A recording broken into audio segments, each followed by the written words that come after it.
Halo semuanya, gimana kabar kalian hari ini? Semoga kalian selalu sehat dimanapun kalian berada. Jadi hari ini aku mau cerita tentang sebuah kasus pembunuhan yang lagi ramai banget di negara kita tercinta, yaitu Indonesia. Tepatnya di daerah Banjarnegara, dan dilakukan oleh seorang pria yang mengaku berprofesi sebagai seorang dukun.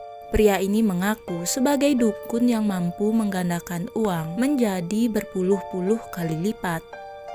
Tapi bukannya berhasil melipat gandakan uang para kliennya, si dukun ini malah membunuh para kliennya dengan cara meracuni minuman para korbannya. Tidak tanggung-tanggung, korban yang dibunuh tidak hanya satu orang, melainkan belasan orang. Nah, seperti apa kisahnya? Buat kalian yang penasaran, jangan kemana-mana. Pasang mata, pasang telinga. Kisah kelam nyata kali ini kita mulai.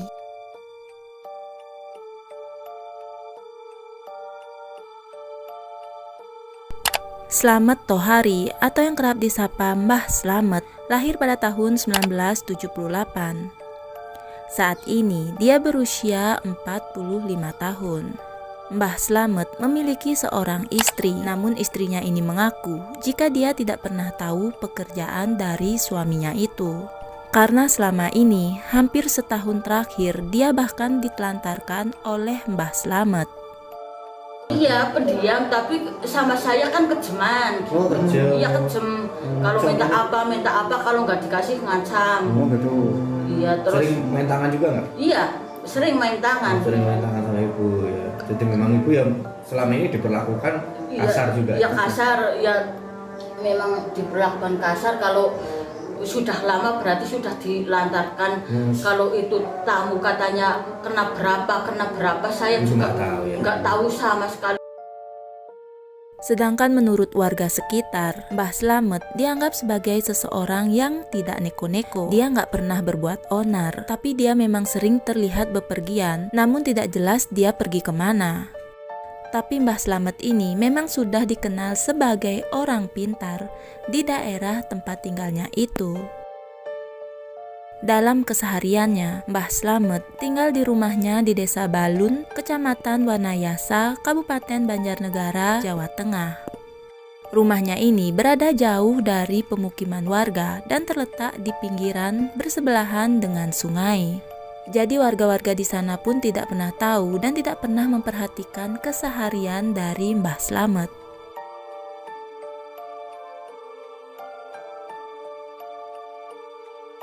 Saat ditangkap, Mbah Slamet ini mengaku jika dia memang memiliki banyak hutang yang membuat dia memilih jalan pintas dengan cara menipu berkedok dukun pengganda uang.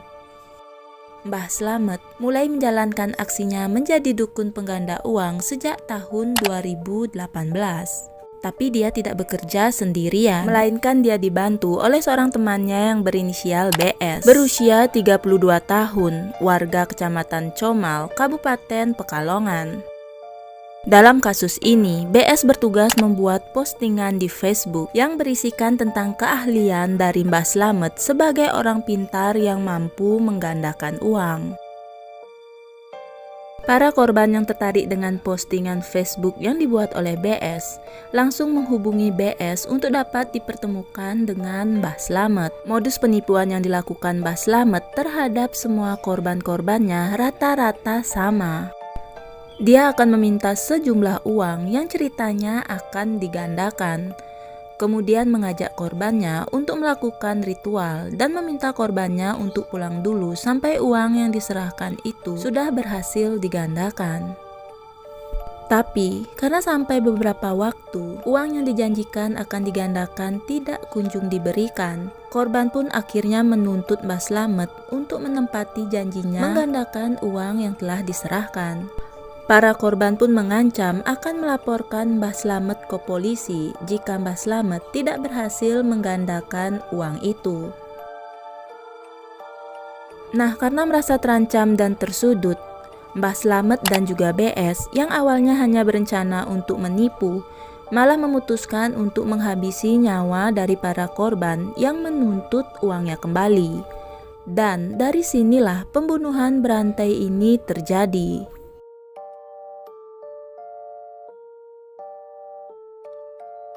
Kasus pembunuhan berantai ini terungkap berkat laporan dari salah satu anak korban bernama GE pada tanggal 27 Maret 2023.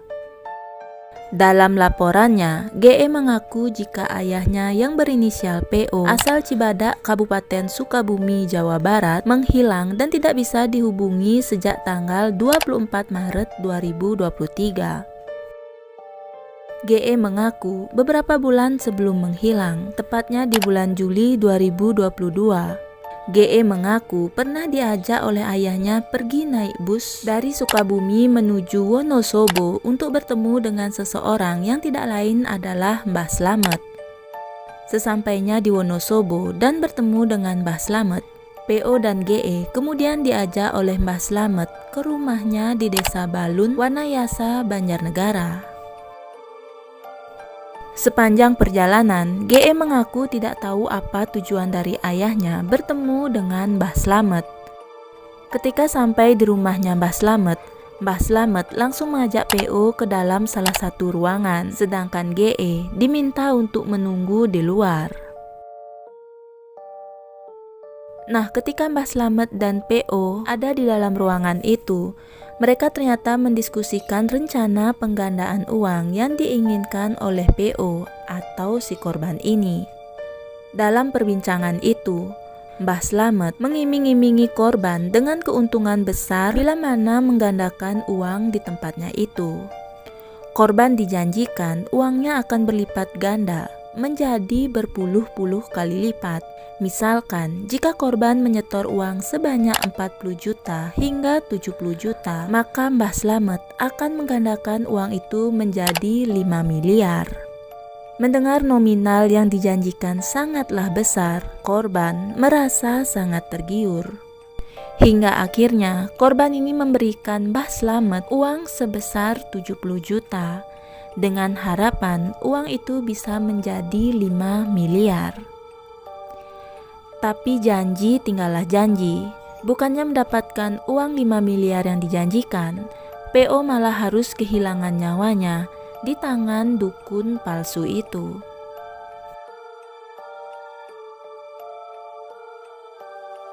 Tanggal 20 Maret 2023, PO kembali pergi ke Banjarnegara untuk menagih uang yang dijanjikan oleh Mbah Slamet. Tapi kali ini dia pergi ke Banjarnegara sendirian dengan mengendarai mobil wuling berwarna hitam dengan nomor polisi D1277 SAT. Sesampainya di Banjarnegara, PO terus menagih kepastian tentang penggandaan uangnya kepada Mbah Slamet. Dalam perdebatan panjang dengan Mbah Slamet, PO mulai memiliki perasaan yang tidak enak. Hingga akhirnya PO ini menyempatkan diri untuk mengirim chat via WhatsApp kepada anaknya yang lain berinisial SL yang merupakan adik dari GE. Pada hari Kamis tanggal 23 Maret dini hari sekitar pukul 12:09, PO sempat mengirimkan lokasi rumah Mbah Slamet kepada anaknya yaitu SL. Dan menyisipkan pesan ini. Takut ayah mati. Ini Sherlock Pak Slamet.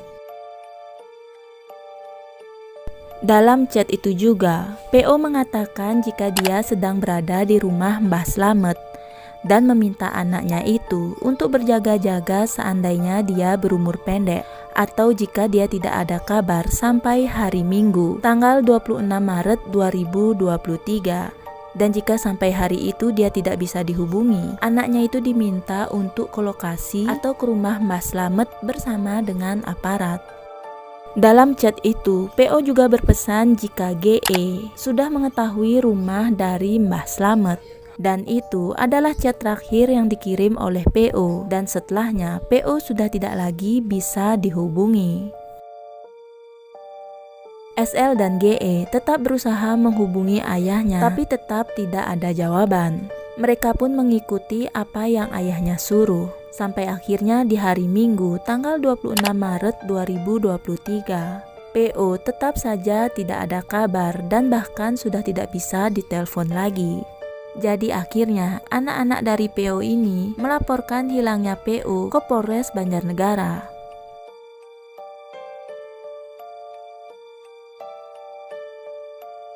Berbekal keterangan anak korban yaitu GE yang pernah datang ke rumah sang dukun palsu, polisi pun lalu mendatangi rumah Mbah Slamet dan langsung meringkus Mbah Slamet beserta anak buahnya yaitu BS pada hari Minggu tanggal 2 April 2023 sekitar pukul 4 dini hari. Setelah ditangkap, tersangka mengakui jika dia telah membunuh PO dengan cara diracun. Tapi tidak hanya PO, bahkan Mbah Slamet mengaku telah membunuh lebih banyak orang dan dikubur di kebun miliknya.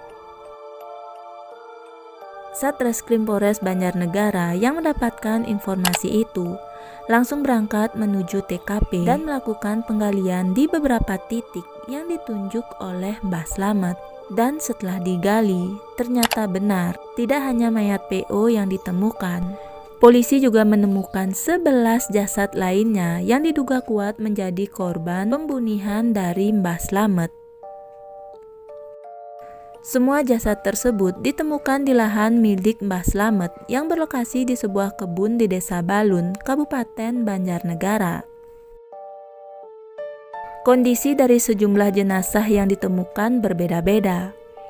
Ada yang sisa tulang belulang, ada juga yang masih terlihat sedikit utuh. Hal itu mengindikasikan jika waktu kematian mereka tidaklah sama.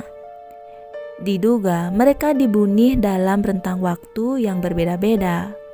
Beberapa jenazah bahkan ditemukan dalam satu lubang yang sama, yang diduga jenazah itu merupakan pasangan. Tapi di semua lubang galian jenazah itu, polisi tidak hanya menemukan mayat dari para korban. Di sebelah mayat, polisi juga menemukan botol air mineral yang merupakan botol bekas air minum beracun yang diminum oleh para korban sebelum meninggal.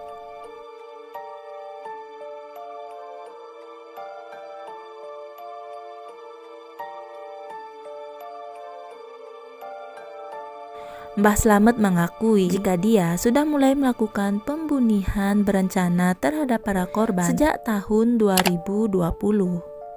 Korbannya sendiri ada yang berasal dari Palembang, Yogyakarta, Sukabumi, dan sisanya Mbah Slamet mengatakan jika dia lupa asal dari para korbannya.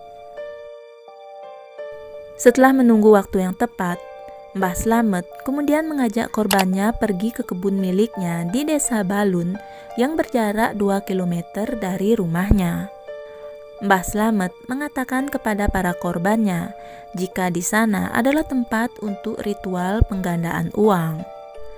Padahal tempat itu adalah tempat yang akan digunakan Mbah Slamet untuk mengeksekusi para korbannya. Biasanya, Mbah Slamet mengajak korbannya untuk berangkat ke tempat eksekusi pada sore hari sekitar jam 4 sore. Jam Di sini ritualnya? ya 1 jam dan. Oh, ritual 1 jam. Ya. Ya ritualnya cuma ngobrol-ngobrol di sini aja dan. Baca-baca apa yang dibaca-baca nggak ada? Enggak. Jadi? Ya cuma ngobrol-ngobrol terus setelah udah agak malam disuruh minum lalu sudah jam 7:30 dan. Ketika sampai di lokasi pembunuhan, Mbah Slamet lagi-lagi mengelabui para korbannya. Tanpa diketahui oleh korban, Mbah Slamet memberikan korban sebuah minuman yang sudah dicampur dengan potasium sianida atau racun ikan. Mbah Slamet mengatakan kepada korban, jika korban ingin uangnya berhasil digandakan, korban harus mampu menghabiskan minuman yang diberikan oleh Mbah Slamet. Korban yang mendengar hal itu tentu dengan cepat menghabiskan minuman yang diberikan. Tapi bukannya mendapatkan uang, korban justru harus meregang nyawa di tangan dukun Slamet. Sudah betul-betul mati atau masih hidup? Udah betul-betul mati baru saya dikubur. Kalau belum mati belum saya berani ngubur dan. Caranya gimana? Setelah Diminum kan? setelah diminum Pada saat diminum itu dia sekarat nggak? Tolong-tolong nggak? nggak bisa. Kan gini kan? Dikasih minum, nah minum, glek. Pak, minuman apa ini Pak? Seperti gitu nggak? orangnya nggak sempat bilang seperti itu. Jadi gimana? Nah, setelah minum itu langsung sudah nggak bisa bilang apa-apa, intinya langsung mutah sedikit, terus dia sekitar 5 menit dia sudah nggak terasa apa-apa. Nggak sempat bicara, Pak ini minuman apa? Nggak ada? Nggak, Dan. Diingat-ingat dong? Iya, bener, nggak sampai bilang apa-apa, Dan. Karena memang itu portas itu ajaib sekali, Dan.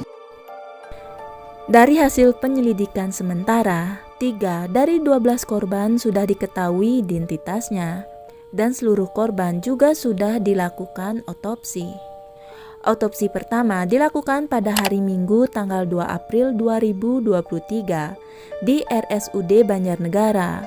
Dan dari hasil otopsi ini diketahui identitas korban atas nama Parianto atau PO.